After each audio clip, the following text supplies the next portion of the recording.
All right, the biggest thing we can do as professional real estate agents is add value to our clientele by giving them the best information possible. We got the best in the business. Bryce Rayner with us today. We're going to go through and we're going to talk about exactly what we're seeing, where we've been, where we are, and what we're watching to get a better direction and how you can add value to your clients.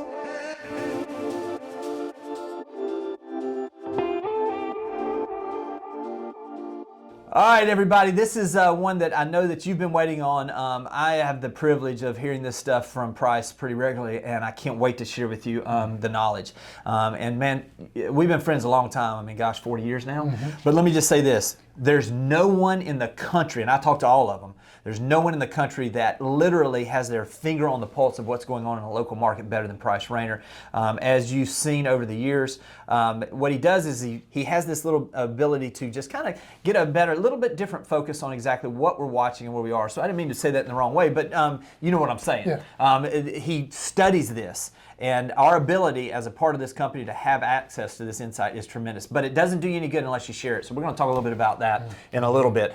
Price, let's talk about kind of where we've been. What do we see this time last year, over the last few years, and where we are? Sure. Well, what we've seen is the number of sales have been dropping the last couple of years.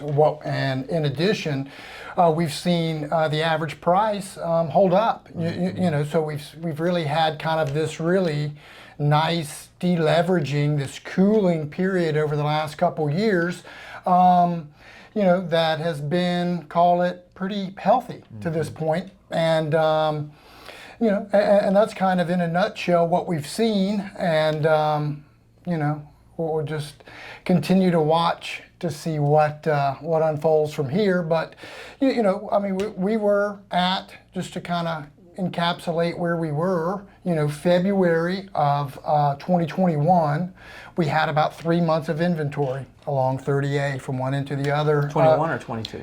22, thank you. In terms of detached single-family homes. And looking at and kind of forecasting where we might be the end of September 2023, that will have moved up to about 10 months of inventory. So we've gone from kind of an extremely strong market where there was incredibly high demand, very limited supply, and now in a market to where there's still a nice amount of demand, more normal type demand from what we've seen over the last decade in terms of number of transactions, and the inventory getting to where it's just probably slightly skewed to buyer's advantage. We kind of had been for most of this summer in what I would call a more neutral market where buyer and seller was a little more evenly matched. But we're seeing that maybe just skew a little bit to buyer advantage here. Right. Yeah, so just so you guys know, you're going to see in the attachment in the email, or if you're watching this on our Facebook group, our internal Facebook group, we'll have a little link down below, a Dropbox, to get you the exact numbers for your market. We've broken this down pretty much in every market. So you can see the specific numbers year to date and some of the things we're seeing shifting wise, because it is localized. You want to speak to that a little bit? Yeah. I mean, what we're talking about now and what I have spoken about for the last couple of years is always the average. You know, there are some of you that have come to me and we've broken down market-specific areas, but we're talking about the total number of sales in 17 and 18 detached single-family homes, and average price, and then average price per square foot, and average days on the market. So that is a very high-level, broad view and indication of what's happening in the market in total. That's not a very good representation for an individual homeowner. Right. For us to be professional, we need to go in and really drill down from there to their specific community and or the little sub area in which their property resides. That will give us a more better indication as to what's happening and what that person could experience in terms of, you know, pricing and what's happened there from an historical perspective, and in addition, you know, the number of transactions that are happening in that community compared to years past and so forth. So it's really important that we do that type of exercise. Don't necessarily always take this information that I'm giving you that's talking about on the average and think that is applicable to your case, or in particular a seller or buyer looking in a particular community. Again, and to be redundant, you need to go in and drill down to those specific areas and do this type of work. We're giving you the kind of the formula to be able to go in and understand the area in which you work so that you can be the expert. But we're not drilling down specifically into these areas, because I know that there are areas that the information is vastly different than the information I'm giving you now. There are areas where pricing has gone down, or maybe there's somewhere pricing has gone up. And you've got to drill down and do these exercises to really understand the communities and the areas in which you serve. Yeah, and just so you guys know, on that the attachment we're going to have for you guys, it's going to break down like Panama City condos, Panama City houses, Destin, Miramar Beach, 30A. It's going to break down Windmark Beach, Port St. Joe, and then also St. George and Apalachicola. But that's still too large. And so as we're seeing in specific, like along 30A, you have a total different market in watercolor versus Old Seagrove versus old, Blue Mountain Beach. So make sure you're going in and you're doing those things. And we're going to talk specifically about how you can communicate this to your clients in the next little bit. But let's talk about, so that's kind of where we've been, where we are right now. Transaction-wise, can you kind of tell us what we are versus where we were or what we're anticipating? Yeah, well, we're looking at, end of year, kind of forecasting that out. We should be, 900 sales, give or take 50 sales. Where last year we were just a tick under 1,300.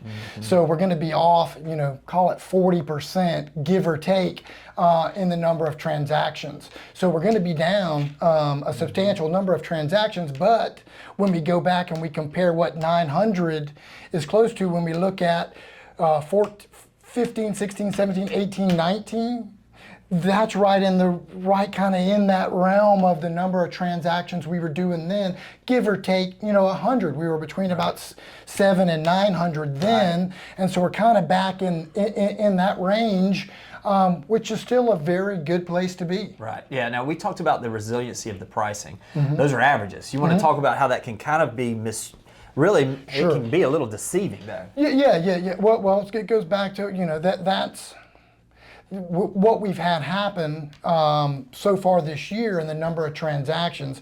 We've had tons of new homes closings, right, or pre-construction closings throughout our market, not necessarily just new homes. It's better verbiage is pre-construction homes that were contracted somewhere in the past, call it 6 months, 8 months, 1 year, 2 years with some builds. So that is closing now, which is really skewing our numbers, because those are sales back during the hyper part of the cycle, and now they're closing out now. So that's distorting a lot of the average numbers, and that's where it's important, again, and going back to drilling down to these communities and looking at those and finding some of those and backing them out of your numbers, and trying, if I'm focused on a resale in Lakeside at Blue Mountain, and there were 8 pre-construction homes that were contracted 15 months ago and are just closing now, I need to probably back those out to compare what my property that I'm trying to list today should be worth, because those will skew the numbers.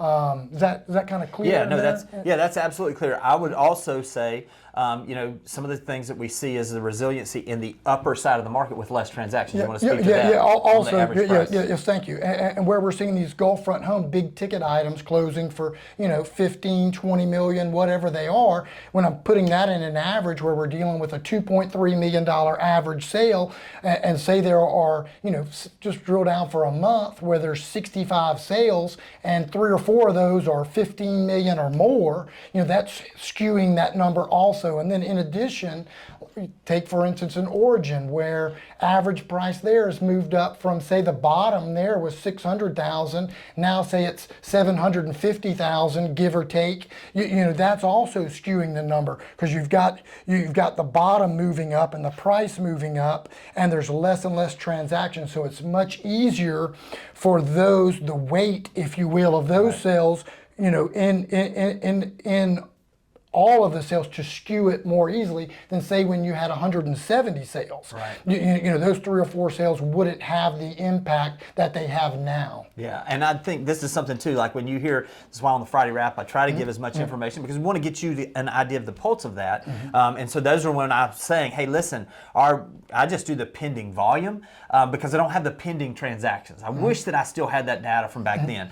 But to get an idea, so we can say that. So in other words, like I say, like the last 3 weeks we've seen as a company that we're up over where we were for the last 3 weeks, same 3 weeks the previous year, but we're getting this thing skewed by some of these $5-7 million houses when we've only got 30 or 40 transactions as a company. It really skews it to a lot higher level. So again, just continue to drill down, continue to see those things, and understand that every individual situation is going to be different when you're speaking to clients. So let's talk about this. Now, this is kind of where we've been, where we are. We don't know where we're headed, but let's start talking about what we're watching. And, you know, as we've talked about, we kind of waited a few months really to do this one because we wanted to let some of the silt, so to speak, settle. Still not completely clear, but we're getting a better understanding. You want to speak to kind of what you thought it was going to be and what we're seeing more of? Sure. You know, kind of what we thought back, you know, when the market started to slow is that we thought that the consumer, buyers and the consumer in the market would really kind of pull back as we came out of the kind of the pandemic era, moved into the post-pandemic world. Thought there might be, you know, some uncertainty that would cause people to pull back, but that's simply not been the case. People have been revenge spending for the last 18 months or so, and just hand over fist. So that has been increasingly more stimulative than we thought it would have been. And now we're, you know, call it 2 years removed from that and kind of beginning to take some of that frothiness out of what's going on in the economy and subsequently real estate market. So, you know, where does this go? I'm not really sure, but it's increasingly difficult to see what will continue to cause things to rise. You know, granted, the boomers are retiring and they're going to move here and they've got a bunch of cash from their retirements and just wealth generated through their lives. And there's also a premium still on quality of life where people want to move from other areas here. So we are positioned like no other to be in a resilient market that continues to really be quite productive for agents trying to run their practices here. You know, there's probably nowhere better in the country to be doing what we're doing. But this is a point in time in which, you know, it's good to really start to drill down and look and fine-tune your business practices, fine-tune your business, really sharpen things, because I don't, for things to trend up in the number of transactions, I don't think that's realistic. I think that it's, you know, more probable, granted we don't know, that things continue like they are, you know, now, where there's kind of this, you know, 60, 70, 80, you know, transactions a month, plus or minus. You know, pricing is, you know, high. We know in some areas you're seeing pricing come down. You know, that's probably, you know, at some point we've got to feel some type of, we don't have to, but it's more likely than not that we see drag on pricing. If the number of transactions, if we just use a simple economics you learned in high school, economics formula, if supply, which is increased to 10 months from 3 weeks, that's going to be our thing to watch, is to watch that going forward. The last 2 years, from Labor Day through the last week of February, inventory fell in section 17 and 18. Does that happen again? If that does, that sets us up for a market that continues to be somewhat resilient if the number of transactions stay relatively constant to where they are now. If we see a deviation from what's happened the last couple years, where we see the inventory trend up, and if inventory sales stay constant, that still puts pressure on pricing to come down. And if for some reason, you know, we see transactions continue to trend down and inventory goes up, you have this spread this way. You know, you have diverging lines, and that gap is softness that's in there. it's tightening, and there's strength as the lines tighten. When you have inventory come down and sales go up, they're compressing that. So price has a propensity to move up. But we've got diverging lines, and that's what we're going to be watching to see how does that play out over the next 3 to 6 months. That's it, really. Those are the two things, notwithstanding sentiment.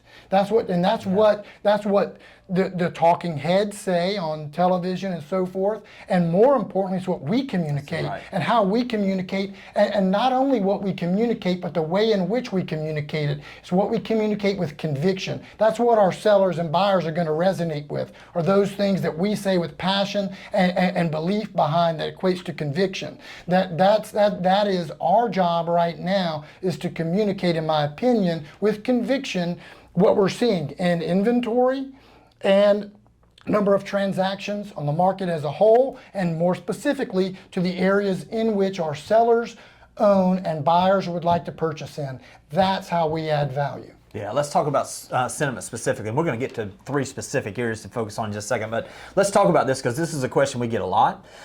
Is, hey, I've got a listing that's been sitting out there a little longer. Obviously the easy thing is the price, and a lot of times it's the right thing. But let's talk about the fact that in a flat to value-wise potentially pulling back, what does that look like, and how does it typically play out, where that last sale is typically the highest sale for a little bit?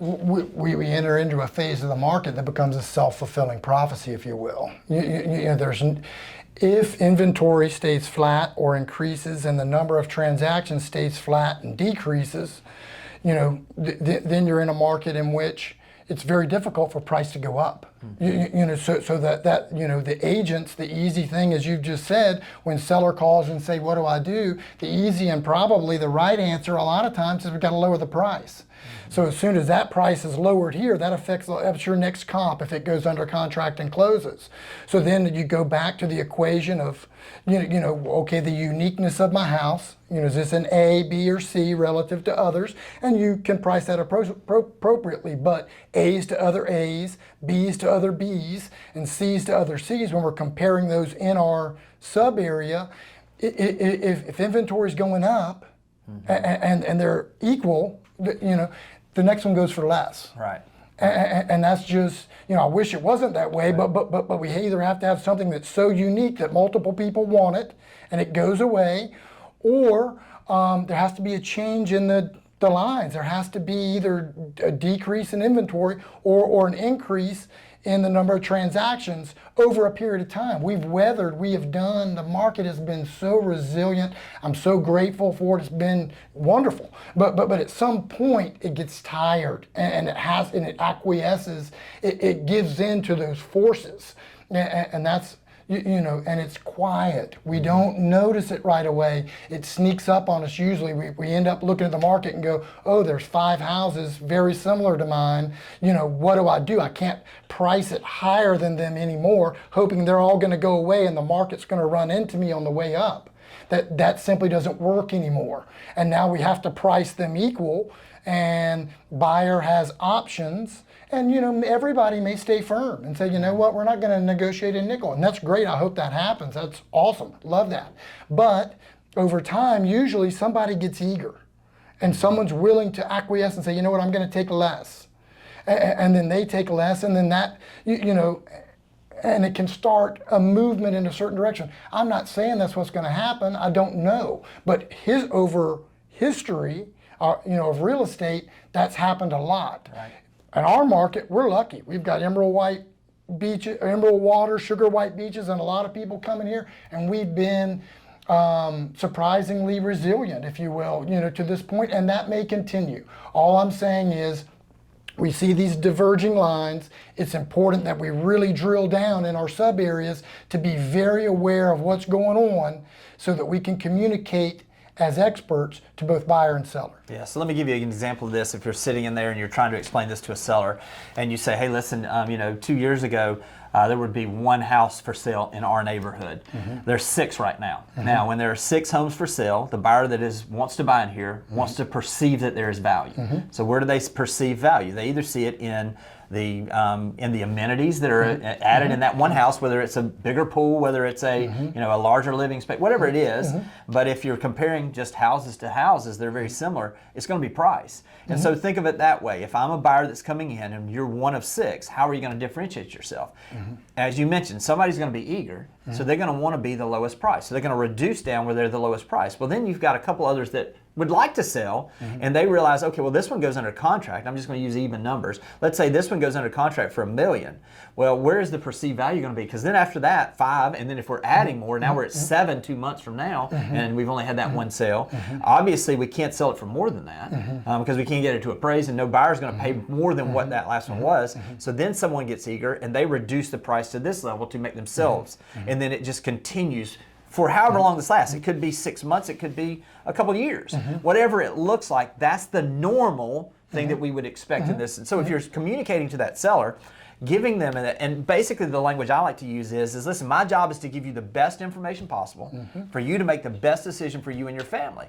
So if we're doing this, let me show you in a normal market when we have multiple things like this, what would typically happen. And you just communicate it the way we just did. And then let them make the decision. Because our job is not to make them and force them to do something they don't want to do. Not. Most of the people we're dealing with, we may see more of that if the economy continues, but most people are doing things based on what they want, not what they have to do. So from that standpoint, this is still a lifestyle play for a lot of these folks. So from that standpoint, give them the information, let them make the decision. Let's talk specifically to, you're an agent today, so what do you do? What do you do in this market environment where there's less transactions? I want to focus on a couple of areas. Number one, let's talk about just the communication. I mean, this doesn't change. Remember when the first week of the pandemic, you remember J.D. Hunter, Price, and I got on and we said, hey, what do you do now with the change in the market? You talk to people. Yes. And so you want to talk to that. And what does that look like? And what are those calls? What would be an average call where you're just checking in with somebody? No, I'm doing just that. I'm just checking in. I'm calling someone saying, hey, how are you doing? They own a home in Watercolor, just checking in, saying, how's it going? You still using the house? You enjoying it? How's everything? Is there anything I can do for you? That's it. And that's it. Let them go and find out. And usually, hopefully, they're going to ask, "Hey, what's happening in the market?" That's right. And that gives me an opportunity to add value, to show what I know, as my second grader gets to do when she goes to school on some days. That's right. That's the deal, is adding value to people and providing them information, just like Jimmy said, is the deal right now, putting as many people in the top of the funnel that I can. And those are just the amount of people that I'm talking to, I'm communicating with on a somewhat regular basis. So I can be in position when they're ready to do something, or someone they know is ready to do something, to get to have a chance to help them. That's it. And so let's talk about this now. We're going to have these communications. There are specific ways and things that we can do to not only increase our professionalism, but to be able to communicate in a way. You want to talk about what you would be focusing on to talk about to people, because it's a big difference right now. Yeah. I would be focused on pendings. Yeah. And you'll hear a lot of people, right, they're focused on sales, okay? Or they're talking about the number of or the inventory, both of which are important, but a way in which to differentiate yourself from the competition right now is focusing on pendings. And specifically, having an opinion and having really good awareness and information and insight as to why that home went pending as it compares to other homes for sale in that community or submarket, and communicating that, whatever the content is you're creating right now, using that as the focal point of your communication, saying, hey, this home on Spartina went under contract. It's great, right? Let me tell you why. Right. And then, saying, okay, beds, bath, location, pricing, all these factors we believe went into the buyer making the decision to pull the trigger to purchase, contract this property. And then adding to that this is what I'm doing based on where the market is currently. I am spending my time as an agent studying the market and studying why properties are going pending, so I can add value to you, seller and buyer, to help you make the very best decision relative to what's happening in the market right now. Not what happened yesterday and what might happen tomorrow, but what's happening today, so we can position ourselves to make the best acquisition if we're a buyer relative to what all is out there, and for seller, so that I can help you get your property sold as quickly as possible for the most money, as easily, as seamlessly as possible, by knowing and being really aware of what's happening, and just focusing on that. I think that if I'm out there working a community, or if I'm an owner in a community or a buyer looking to buy, there's nobody that I would be more apt to work with than the person that's doing that kind of homework. Yeah, so that, I'm going to give you even, this is so good. So literally, like, I'm going to use that example like you were talking about Spartina and watercolor. The case study almost is the way you do this. You would basically say, hey, there were 6 houses in this price range in watercolor. Here's the 5 houses that didn't sell. Here's what made this one stand out. What did the buyer see that they perceived value? What was the pricing? What was the everything they did to stage and have this thing ready to go? What were the advantages this house had that it could set itself apart with? If this is our listing and it sold, what did we do differently? Pricing, preparation as far as for the staging, and as far as the marketing to attract that ideal client. Now you've done something where you're doing that. Now let's say you're working with a buyer and the buyer's looking to buy in watercolor. Hey, well, let's look at this and let's see, where do we find opportunities? Let me do you a case study. Here's 5 places that are on the market still and 1 that sold. What did that buyer see, and what made this more attractive? Because these are the things we're going to be looking for you to make sure that we find the best place with the most value to get you in the dream property you want at the best possible price right now. So these are the things that we should be doing is understanding how we can add value, communicating that in a way that differentiates you, and it gives you the ability to really stand out as that professional. You want to add to that a little bit? No, that's perfect. That's so good, Jimmy. I mean, if you just follow that, I mean, there's no better way to describe it than that, Jimmy. Yeah, and again, we're in the relationship business, so checking in on people and just saying, hey, listen, do you guys still love the place? Hey, listen, how much did you get to use it this time? So here's a couple things I would say as we wrap up. Also, in a decreasing transaction place, generating revenue for your business, we are in a transient market, I guess you could say, where most people that own here don't live here, so they have other real estate needs in other places. As you're doing those check-ins, hey, are you guys repositioning any other assets you have? Have you got your primary residence? Are you still loving it? Or are y'all thinking about making a change there? Just asking those questions. It's as much just building relationship, but as they say that, hey, do you guys have somebody in that market that you trust? Because right now, identifying a professional agent is the most critical thing. That's what I would encourage you to do. I'll find those opportunities for referrals, generate the revenue, add the value, and you're going to see these things. Guys, I hope this has been helpful. Know that we're here if we can help in any way. We'll talk to you guys soon.